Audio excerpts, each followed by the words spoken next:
सीतापुर के ग्राम पंचायत अधिकारी का शव बृहस्पतिवार को कमरे में फंदे से लटकता मिला। वो शहर के आवास विकास कॉलोनी में किराए पर का कमरा लेकर रह रहा था। पुलिस ने शव पोस्टमार्टम के लिए भेज दिया था।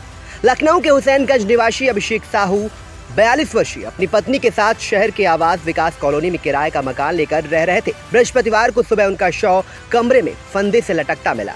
सुबह उनकी पत्नी ज्योति व अन्य परिजनों ने पुलिस को मामले की जानकारी दी। मौके पर पहुंची पुलिस ने अभिषेक को जिला अस्पताल पहुंचाया, जहां चिकित्सकों ने उसे मृत घोषित कर दिया।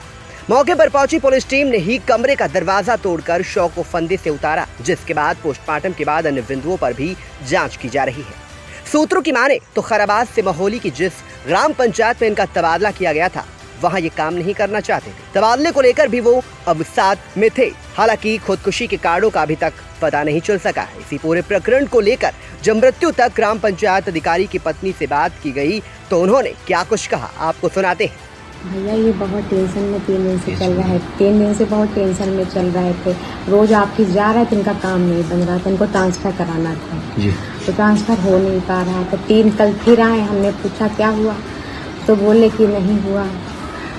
तो उनके पीए ने बोला आपके अधिकारी नहीं करना चाहते हैं।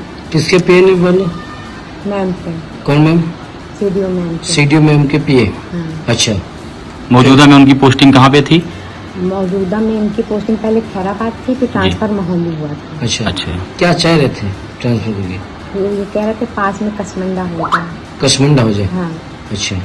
पूर्व में भी ये मतलब सस्पेंड हुए थे तो बाद में बहाल हो गए, उसका क्या कुछ इंक्रीजमेंट होगा? एरिया ना एरिया लगा ना इंक्रीमेंट लगा आज दिन तक। अच्छा। फरवरी 1 फरवरी को हाँ। उनका हो गई थी, बहाली हो गई थी। उनकी कुछ तनख्वाह के बारे में भी सुनने में आ रहा है, कुछ तनख्वाह रुकी थी। जून की भी तनख्वाह रुकी है, जुलाई की भी तनख्वाह रुकी है, हमसे बताए थे। हाँ, ये हमसे पहले बोले जून की रुकी है, फिर दूसरे दिन आके बोले जुलाई की भी रुक गई है। अच्छा, 2 महीने की वेतन रुका। हाँ। इसी की और टेंशन था? इसी का टेंशन था। और उनके पूर्व का भी काफी 1 साल का लगभग उनका वो था एरिया, वो भी कुछ नहीं निकल पा रहा था। अच्छा। ये कितने बजे की घटना है? कल रात की? टाइम तो हमको नहीं है, लगभग 3 साढ़े 3 बजे। आपको कैसे जानकारी हुई? हम लोग आपस साथ ही में सो रहे थे, तो बिटिया रो रही थी, तो दूसरे कमरे में आ गए। हम उसी कमरे में, दूसरे कमरे में बिटिया रो रही थी। फिर ये आके और पता नहीं क्या सूझा और खाना ना गिरा दिए। और बस उसके बाद में ये हमको लगा कि हमने दरवाजा पीटा। पहले ऐसे कभी कभी गुस्सा हो गए तो दरवाजा तुरंत ही खोल देते थे। जब दरवाजा, फिर मैंने भाभी को फोन करना चालू किया। अच्छा, आप परिजनों को खबर की? फिर परिजन आए, कोई लोग परिजन वाले आए? यहाँ हमारे कोई घर का दूर का सब बड़े सब लोग दूर के, भाभी नहीं सबको फोन। कहाँ के रहने वाले हैं जी ग्रामीण जानकारी? एक लखनऊ के। लखनऊ के? हुसैनगंज के। हुसैनगंज के। अच्छा, अब क्या आरोप है आपका, जो इस तरह के जो क्या चाहिए? आप क्या चाहती हैं? शासन प्रशासन से क्या मांग चाहती हैं? भैया लेकिन इतना तो प्रताड़ित ना किया जाए लोगों को जी, कि अपनी बात कहने का मौका तो दिया जाए जी।